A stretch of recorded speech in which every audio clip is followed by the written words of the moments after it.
Hello जी, अस्सलाम वालेकुम। क्या हाल है गाइस? उम्मीद है आप सब ठीक होंगे। अल्हम्दुलिल्लाह से जी मैं भी बिल्कुल ठीक हूँ। और आज का टॉपिक है वो है हमारा जी, सुबह ईद होगी कि नहीं होगी। क्योंकि पाकिस्तान में हमेशा इसी तरह से होता है कि 29 रोज़े बनते हैं और जो हमारा 30वां रोज़ा होता है वो हमेशा से खा जाते हैं। और जी काफ़ी सुनने में भी आ रहा है कि कुछ जितने भी सऊदीया से खबरें आ रही हैं, कुछ तो कह रहे हैं पाकिस्तान वालों की हमारे साथ ही ईद होगी। और कुछ कह रहे हैं कि 30 रोज़े बनेंगे, कुछ कह रहे हैं 29 बनेंगे। आजकल जो आवाम है इसी कश्मकश में है कि बताते हैं 29 बनते हैं कि 30 बनते हैं। तो खैर जी, हमारी तो दुआ है कि 30 ही बने, क्योंकि एक हमेशा से पाकिस्तान वालों की आदत है कि वो एक रोज़ा खा ही जाते हैं। और जो कि पिछले साल ईद गुजरी है तब भी इसी तरह से हुआ था कि शाम के 12 बजे तकरीबन ऐलान किया गया था कि सुबह ईद है। कुछ लोगों को तो पता ही नहीं था सुबह ईद है, कुछ को नहीं था पता। तो है जी, अपनी तैयारी पूरी रखनी चाहिए, कभी भी कुछ भी हो सकता है। हमारे जितने भी मौलाना साहब हैं चांद देखने वाले, वो कुछ भी कह सकते हैं। तो है जी, उम्मीद है आप लोगों ने भी सबने तैयारी की होगी अपनी अच्छे अच्छे से। और अल्हम्दुलिल्लाह से जी हमने भी बहुत अच्छे से अपनी तैयारी की है। इंशाल्लाह अगर ईद बन जाएगी तो इंशाल्लाह फिर ईद ही हम मनाएंगे जी। अगर तो ईद बन गई तो सबसे बड़ा मसला ख़वातीन को जो होता है वो यही होता है कि बच्चों को मेहंदी लगवानी है, बच्चियों ने मेहंदी लगानी है। अब क्या करें, अगर लेट किसी ने ऐलान किया तो फिर तो ज़्यादा मसला बन जाता है। और ये मेरे ख्याल में हर घर में ही मसला है। तो ये जी चीज़ें होती हैं जो जिनकी वजह से जी थोड़ी सी टेंशन बन जाती है, अदरवाइज़ कोई भी टेंशन नहीं होती।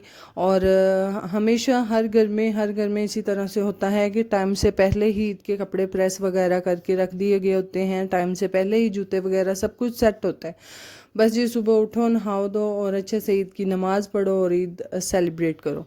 तो है उम्मीद है आप सबकी भी ईद अच्छी गुजरेगी। बाकी जी अगर जिस जिस की अभी तक तैयारी हो चुकी है वो काइंडली कमेंट करके बताइएगा। और ये भी बताइएगा किस किस को लगता है कि सुबह ईद बन जाएगी। तो खैर बाकी जी चलते हैं अपनी रूटीन की तरफ। तो आज हम अफ्तारी बना रहे थे और जिसमें हम बना रहे थे क्रीम चाट, साथ में हम बना रहे थे पकोड़े। और यकीन जाने ये एक अफ्तारी और सहरी का एक अलहदा ही मज़ा था। एक मंथ जो होता है ना, ये बहुत ही एक रहमतों वाला बरकतों वाला महीना होता है। और इसमें काम करने का भी अपना ही मज़ा होता है। और अल्लाह ताला हिम्मत और ताकत देते हैं कि रोज़ा रख के भी बंदा इतने काम कर लेता है। अगर अदरवाइज़ अगर कोई भी एक एक्स्ट्रा काम करना पड़ जाए ना, तो बंदे को मौत ही पड़ती है कि नहीं भाई हमसे नहीं हो रहा। तो ये एक इस तरह का महीना है जिसमें अल्लाह ताला जो है रोज़े की जज़ा खुद देता है और बंदे को हिम्मत भी अल्लाह ताला खुद ही देते हैं।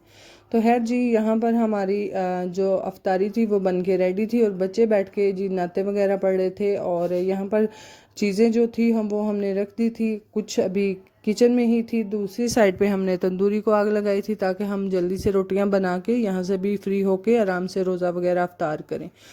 तो खैर ये जी सारी सारी चीज़ें जो हैं साथ साथ चलती जाएंगी। और यहाँ पर मैं जो हूँ जो हमारी बाजी हैं, जो कि मेरी जेठानी हैं, वो इत्काफ़ बैठी हुई हैं भाभी। तो उनके लिए मैं जी अफ्तारी जो है वो प्रिपेयर करते हुए उनको चीज़ें देनी होती हैं, थोड़ी टाइम से देनी होती हैं। क्योंकि ये अफ्तारी का टाइम इस तरह का होता है कि जहाँ पे भागम भाग लगी होती है, दौड़म दौड़ा होती है हर बंदा काम कर रहा होता है।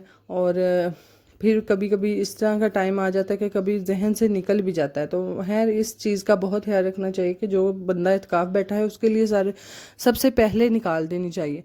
और मेरी भी जी आदत है सबसे पहले निकाल के तो फिर दूसरी जो है वो दस्तरखान पे अफ्तारी लगाई जाती है, टेबल पे लगाई जाती है, दस्तरखान पे नहीं लगाई जाती। तो यहाँ पर जी हमारी तकरीबन आलमोस्ट जो तैयारी थी अफ्तारी की वो डन थी। और यहाँ पर बच्चे बैठ के कुछ नाते पढ़ी, कुछ दुआएं पढ़ी और बैठ के इंतज़ार कर रहे थे। बाकी जी चैनल को सब्सक्राइब कर दें, दुआ में याद रखें। अल्लाह हाफिज़।